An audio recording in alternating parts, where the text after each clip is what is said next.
works for us, for me and my office. Hello, hello, hello, hello. Sorry, you guys, I was doing something at the last minute because I had a shift in what I wanted to say. Anyway, welcome to Worthy Wednesday. First of all, worthy women. Sometimes I go back and I watch the video. Okay, I watch it every time. But one thing that I've noticed about myself is sometimes I'm like really close to the phone, which subconsciously I feel like if I'm too far away, you guys don't hear me, which makes no sense at all. Like completely no sense at all. So I'm really trying to be more cognizant of where I am in the frame of my phone. And secondly, I purchased one of those little Nuva.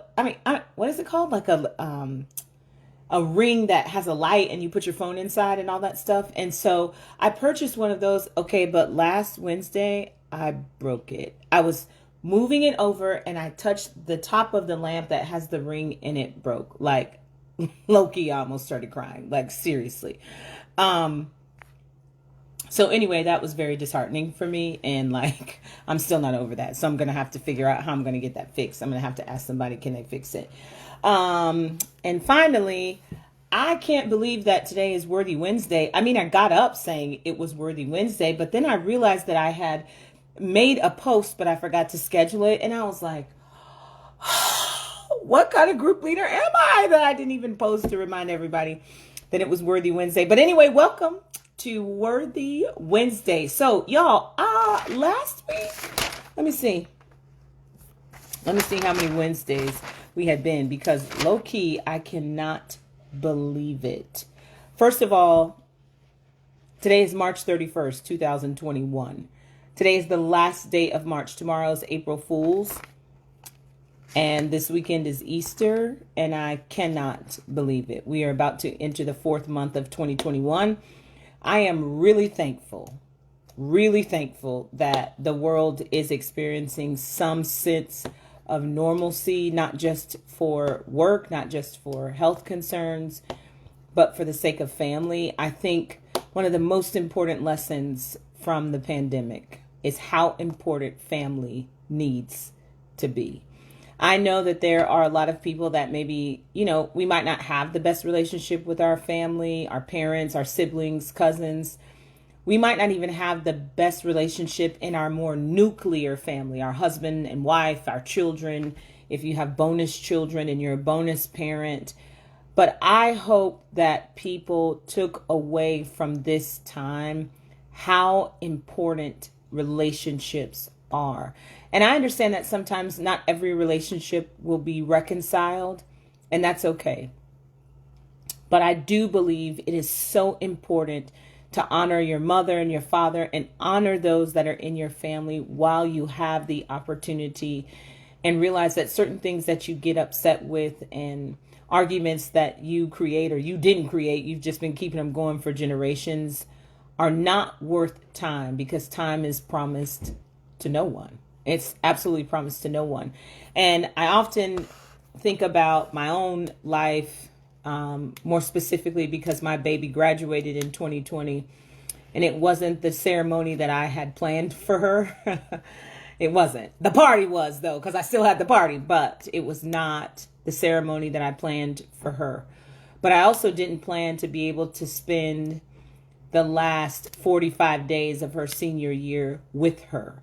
I had planned to be running her around across the country, attending volleyball tournaments with her club team and doing the best that I could to prepare her to get ready to go to college. But I am telling you that what I learned in 2020 is that there are moments when you are a parent, even if you're not, if you are a wife, if you are a sister, if you are a friend, that there are times that you're not going to have those moments to be still and really talk to those people that matter in your life.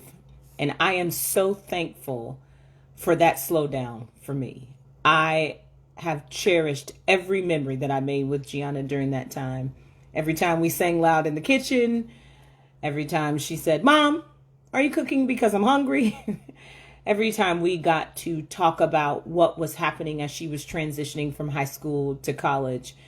And I'm so grateful that I had those moments that I wouldn't have had, and I still would have needed them. And so, anyway, I just think about all my teacher friends that went to spring break and they went back to school. Praise be to the Lamb. And everybody's going this last week and going into Easter and then going back to school. And, so I just want to challenge you to remember that the point of certain things that enter our life are not the thing, but it's the lesson that the thing needs to teach you. And it's not about other people. It's always about yourself.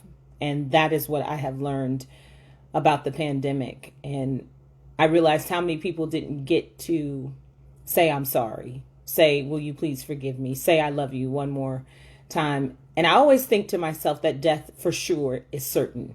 Life is not, but death is certain. And I wonder how often we have just neglected to do what is right. Not toward people that we know, but people that we love. Because we know a lot of people, but you don't love everybody you know, but you do love certain people. So anyway, I just think about how far the world and the nation has come since then and where we are now and how people are hopeful to begin again almost. But I hope we don't lose sight of what's important, and that is to steward the things well that have been entrusted in our care by the Lord, and take care of those moments because you might not have an opportunity to have them. So this whole year, we've really been talking about me, which every time I say that, Worthy Women, it totally makes me laugh because I'm like, oh, I'm just talking about me. And then at the same time, it makes me cringe because I'm like, oh my God, we're talking about me. And so over the last couple of weeks, we've been talking about release me and the difference between release and being relieved of something. But during this particular moment in my life and moving and transitioning, I've had to learn a different part of myself. And one thing I love about growing up and being an adult is that you never have to stop learning. And the best adults are the ones that keep learning until they don't have to learn anymore. But I've been thinking about what it means to be patient. I've also been thinking about how many times I fail at being patient. And tonight I wanted to talk about patient me. And, something that's really interesting is how words have multiple definitions, which I say that all the time because anytime that I look up a word in the dictionary, y'all know I'm like, oh, it also means this and it also means this. And how sometimes our command of that word is based on our own experiences that we have had in our own life and what those experiences have taught us. And so at first I was going to call it patience, because I feel like everyone's like, just have patience, just have it. And then I was like, no, because I have zero of that. I'm still working on that. But then I said I wanted to talk about being patient. And so the first thing I thought about is that there are patients in the hospital. Like if you go to see a doctor, if you are at the hospital, you are waiting, you are a patient in the hospital. And one of the things that struck me was when you are a patient, you are under the care of someone else. And I was like, oh my gosh, that's great. I should totally talk about that. Worthy Women, y'all know that's not what we're going to talk about tonight.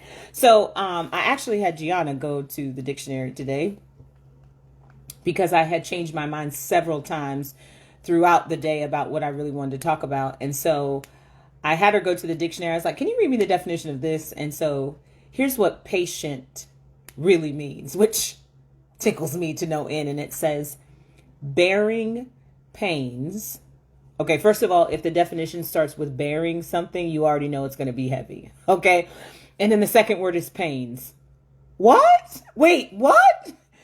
It says, so the definition of patient is bearing pains or trials.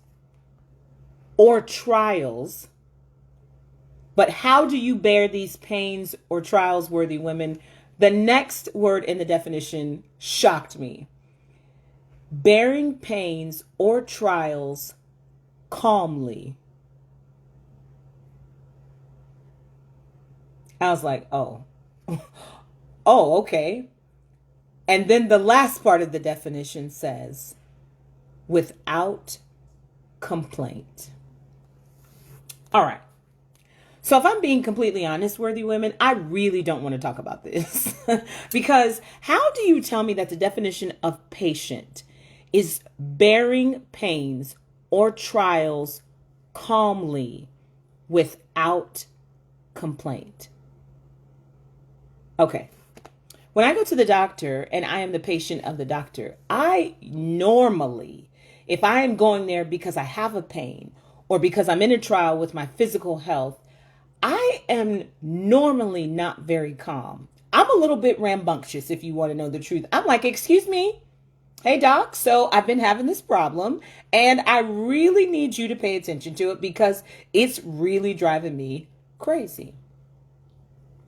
And what I need you to do is fix it, basically. So I'm not calm when I'm talking to the doctor because I want my tone to indicate to my doctor that I want you to have a sense of urgency to take care of the pain and the trial that I have to bear in my life right now.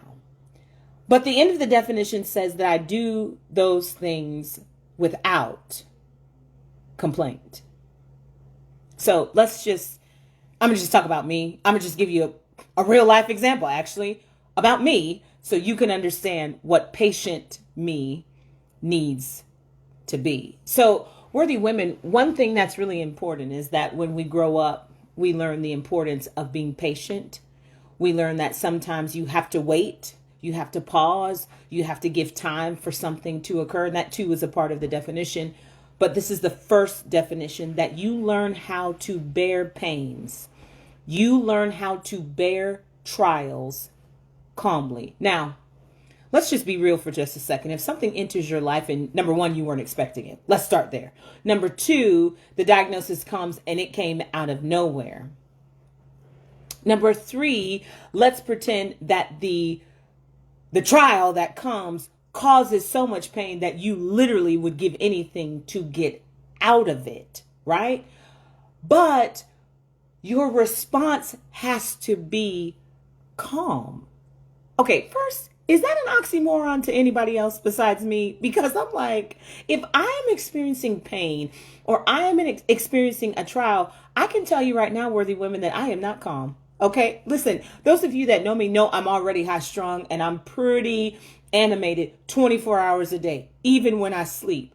But when I am experiencing a trial or I am walking through pain, I feel like my level of animation is on 1,000,000 because I want to be able to block out, ignore, deny what is really happening to me in that moment. And I can tell you that I am not calm at all.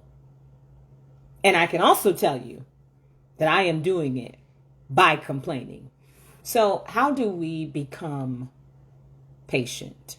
How do you make a decision to be patient when things enter your life and you were not ready? How do I become patient when the pain that I am experiencing is causing me to literally break down? How do I become patient and respond calmly to the uproar and the upheaval that is taking place in my life? And finally, how do I become patient without complaint? I mean, can I just tell you the truth? Girl, I don't know.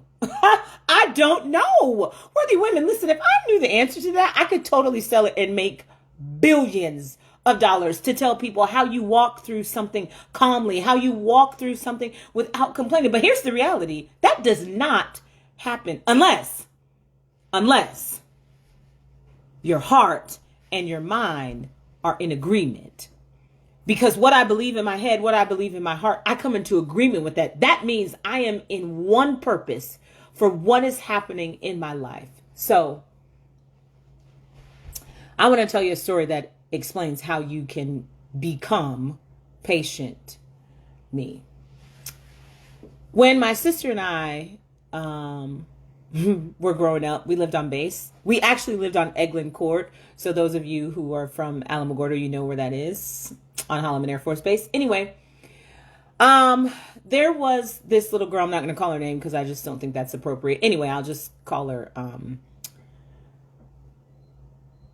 I don't know what I'll call her. I'll call her Sister Cucumber. Okay, so basically, her and her constituents made it their business to harass my sister and I every day when we walked home from school. Now, we lived on base, so my mom would take us to school in the morning. We would walk home from school in the afternoon. Well, Sister Cucumber and her friends would forever follow after us and taunt us and say, hey, church girl, which is true because our parents were pastors and we did go to church. It's fine.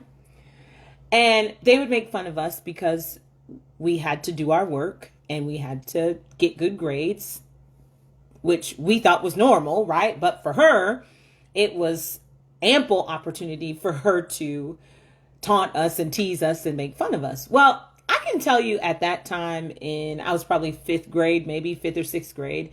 I didn't really know anything about being patient, and I probably wasn't even interested in being patient.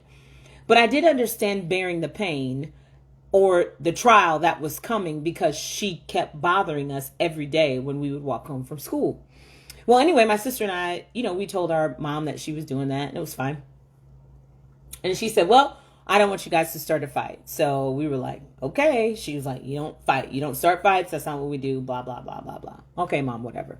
Anyway, so I'll never forget, and I'm sure I told you this story before. Anyway, one day after school, Sister Cucumber and her friends harassed us again. And I was like, you know what? I'm sick of this. Like, literally, I'm tired of it. So I did the only thing that I knew how to do at that juncture because I'm really not a fighter. I don't know if that's appropriate or not, but I don't think I would really know how to fight somebody. Then I would just probably be screaming a lot. Anyway, so she was bothering us. So I turned around and I told her, I was like, leave us alone. You leave us alone in the name of Jesus. Because I thought that's what I should do. I should pray and tell her to get away from us. Anyway, so the Sister Cucumber and her friends like busted out laughing like we were losers or something. So anyway, I was really upset about that. And so I got really mad because I felt like she was just being mean and disrespectful and rude. And so anyway, we got home. We told our mom what she was doing. And my mom just said, well, what did you do? And I was like, oh, well, I prayed. And my mom kind of chuckled and she started laughing. Y'all, I was so defeated in that moment because I was like, Mom, you said we couldn't fight. So I prayed because I thought that was the next best thing to do. But let me tell you about being patient in that scenario. Like she did this for probably 3 or 4 months at school, just walking behind us, taunting, yelling, teasing, throwing her backpack. And then one day, even after that occurrence, that girl, Sister Cucumber and her friends decided they were going to try to beat us up, like they were going to jump us after school. So anyway, they did, and I got so mad, and all I remember was turning around and swinging my backpack over and over and hitting her in the head so hard that she was like, oh, and her friends were like, oh, and they took off running, and we took off running because they lived on a different street than us, and we got home. But let me tell y'all something.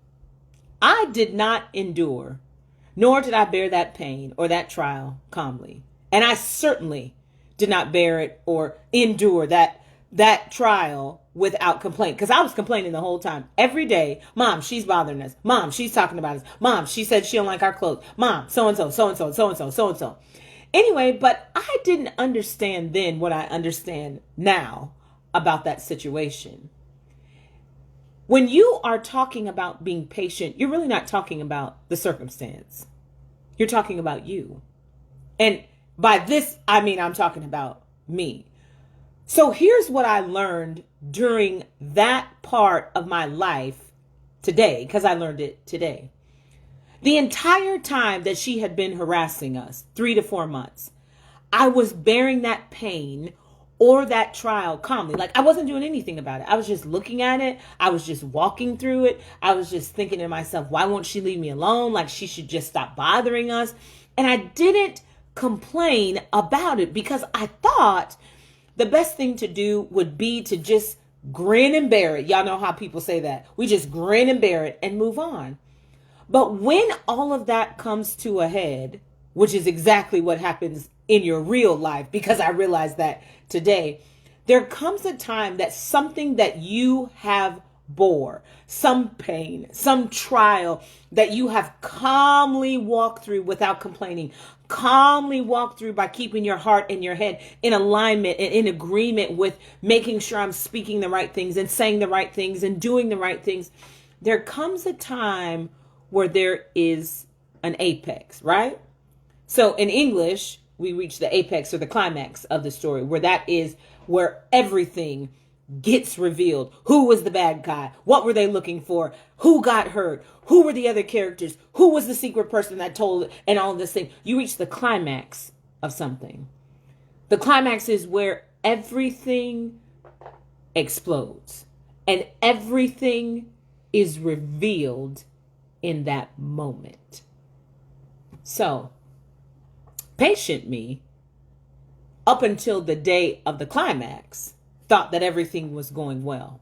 Patient me believed that I had endured it well and that I had conquered exactly what I was supposed to conquer. Patient me thought that I had made all of the right choices and did the right things in order to avoid the situation, to keep anything from happening. Patient me felt like I was a champion in this situation until that fateful day. And on that fateful day, I told you that when she started attacking us and I started swinging my backpack, I realized that everything that I had been bearing and experiencing in that moment came to a climax, and I had a decision to make. So, worthy women, what does that mean for us? What, and maybe not even you, but specifically, what did that mean to me? Did it mean that I didn't understand how to bear a pain or a trial calmly without complaint? Did it mean I didn't understand who I was or my authority? Or did it mean I didn't understand who my parents were at that time to help me? Did it mean I didn't understand how to tell my teachers and principal, hey, Sister Cucumber and her friends keep bothering us? What did it mean that there was a climax in that situation? And I was like, well, I don't know. Until I realized that what happens once the climax is reached. The next stage is called the falling action, basically. So then we start seeing things slowly begin to come together. All of the pieces start coming together until finally you reach the resolution, which is the end of the story.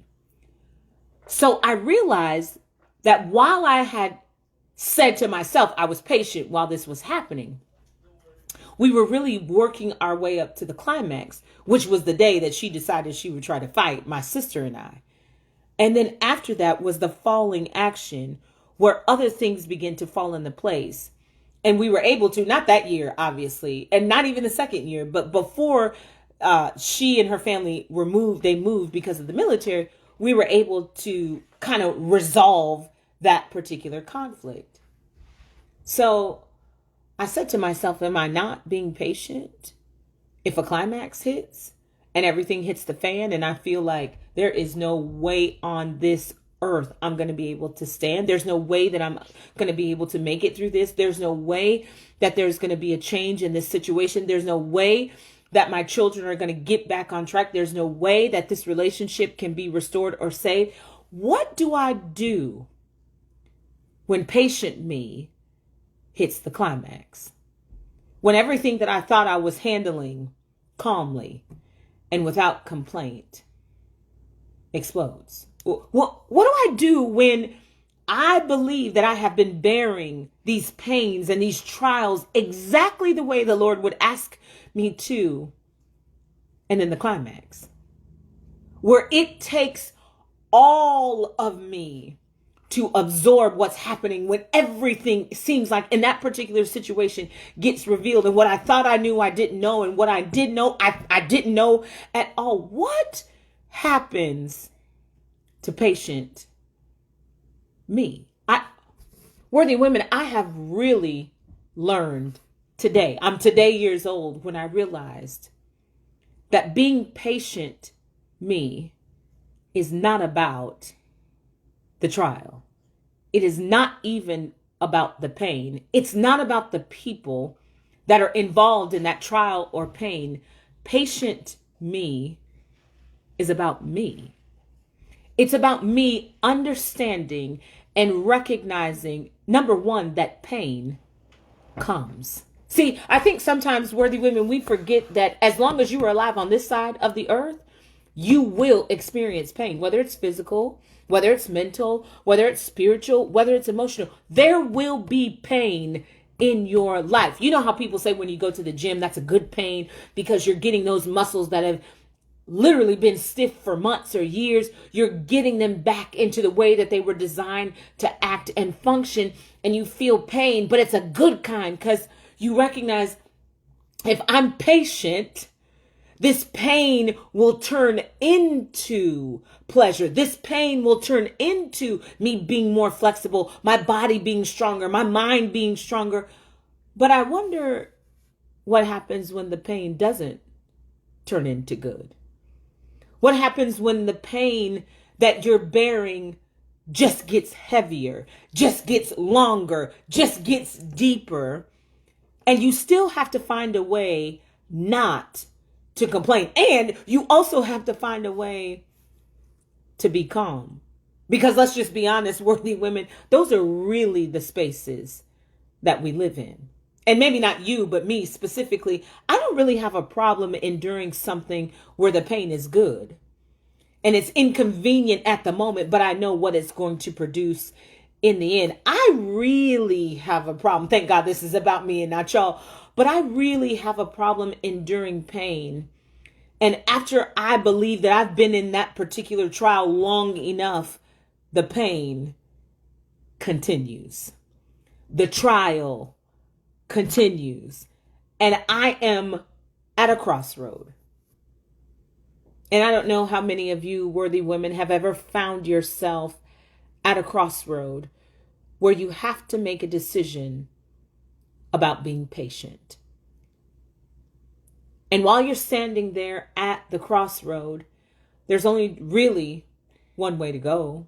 I mean, we say, like I talked about, two roads diverged in the forest, and I took the one less traveled by.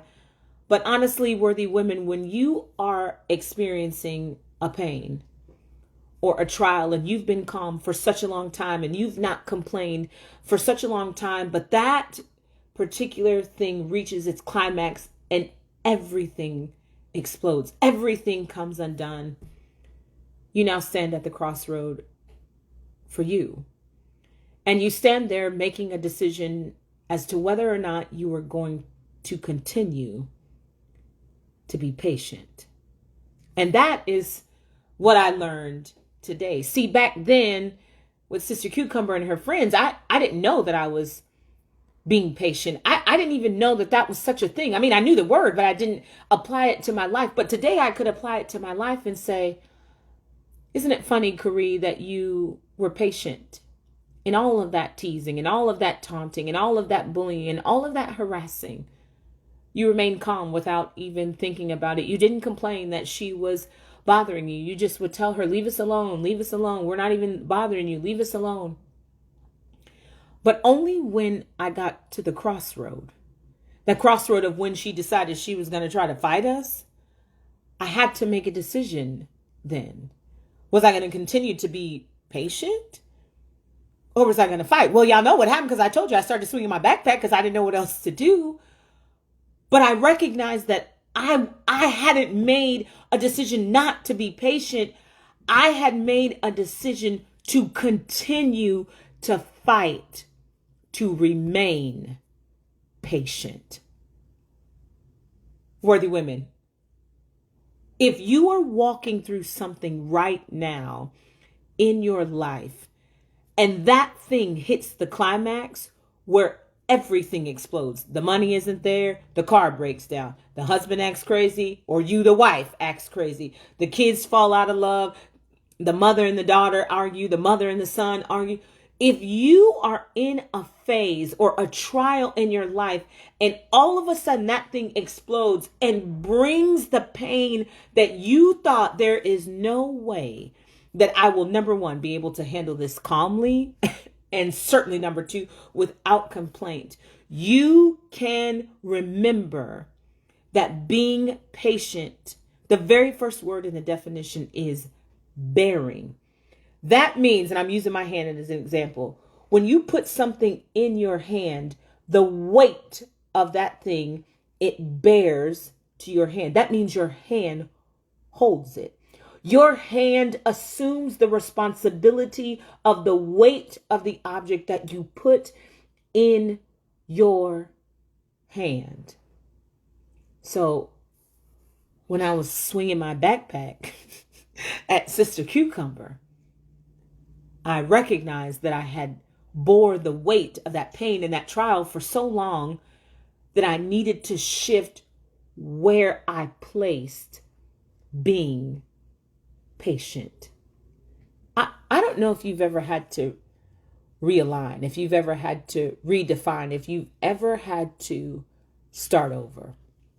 Y'all don't have to do this stuff. I do. And I have had to take the things that I believed, the pains and the trials that I was holding, that I had shifted the weight to my hand, that I had shifted the weight of responsibility, that I had shifted the weight of fixing. I'm just going to say it plain so we understand what was happening in my life that I didn't want to be patient about anymore. I didn't want to bear the pain. I didn't want to bear the trial. And I certainly didn't want to do it calmly. And I certainly didn't want to do it without complaint. So I shifted the weight and the responsibility of being patient from me to somebody else. Because that way, that gave me permission to do exactly what I wanted to do, which was fight that girl. Duh. I wanted to fight her. I wanted to show her that you're not going to keep bothering me, girl. Like, I might look like I'm not going to fight, and I might not be able to fight that well, but I'm going to show you tonight. We're going to go toe to toe. But what I'm saying, worthy women, even with that silly example, is that you have to be careful where you shift the weight of being patient. Now, for me, I am guilty of asking the Lord to help me with something and then taking it back. That's just me. I say those prayers, God, if you do this, I promise I'll do so and so and so. Y'all might not ever do that, but I do. If you, Lord, just let me get this and blah, blah, blah. I am guilty of being patient until the climax happens and I want to respond the way I want to respond. And then I'm like, no, I got it. I'll take care of it. I put the weight back in my hand. But tonight, worthy women, I want to challenge you to understand what being patient is really about. It's not about the pain. Whoa. Being patient is not about the pain. It's not about the trial either. It's not about what's happening in your life that's causing you to look left to right, up and down, front to back. It's not about any of that. Being patient, to me, tonight, what I learned today about myself, 12-year-old self back then, that being patient is about not complaining. That's all it is. Worthy women, we have to stop complaining. If something doesn't go our way, we complain. We say we're not complaining. We say we're just talking about what happened. But how many years have we spent talking about what has happened to us? How many years have we rehearsed when someone has done wrong to us, for us, by us? How many years have we rehearsed an offense? Oh my God, help me. How many years have we rehearsed pain? How many years have we rehearsed trials over and over and over and say, oh no, I'm fine. I'm patient. No, it's fine. I'm being patient about it. I'm being patient. But are you really? Because being patient means you bear. That means you shift the weight of that pain. You shift the weight of that trial to the only person that can hold it. And that's God. That's not you. That's not me. That's not our husband, our wife, our children. It's God. But we don't do that. We spend years, and think about this in the span of time, we spent our life complaining. instead of bearing. I want to bear the pain. I want to bear the trial. It doesn't mean I hold it, and it doesn't mean I keep it for my life, and it doesn't mean that it becomes me. It means that if I have to endure until I reach the climax and everything explodes and then everything begins to fall into place and finally that thing ends, then that's exactly who I want to be, because I want to be patient. I want to give myself the opportunity to understand that there might be people that do things to me that are wrong. Heck, I might do the wrong thing to somebody else. There might be people that lie on me. There might be people that talk about me. There might be people that manipulate me. There might be people that hurt me. But it's my responsibility to bear that pain, to bear that trial calmly. That means that I don't get my life out of order. I don't get out of sorts. I don't get out of character. I remain true to who God has made me to be, which is a worthy woman, and I endure until the resolution, which is the end. Now, worthy women, I don't know, certain things might take a little bit longer, and you know that if you've been alive longer than a day. Certain things don't happen overnight. Some things do. Some things happen in a week. Some things happen in a month. Some things happen in a few months. Some things happen in a year. Some things happen in many years. Kind of like life. As we continue to grow and as we continue to mature, there are things that we will learn to be patient for. And I'm not talking about when the trial ends or when it finally breaks free and we're able to see. I'm talking about being patient with yourself. Learning that you are not always going to have to bear the weight of this pain or this trial, or that you're not always going to have to monitor everything that you want to do or be around this particular person.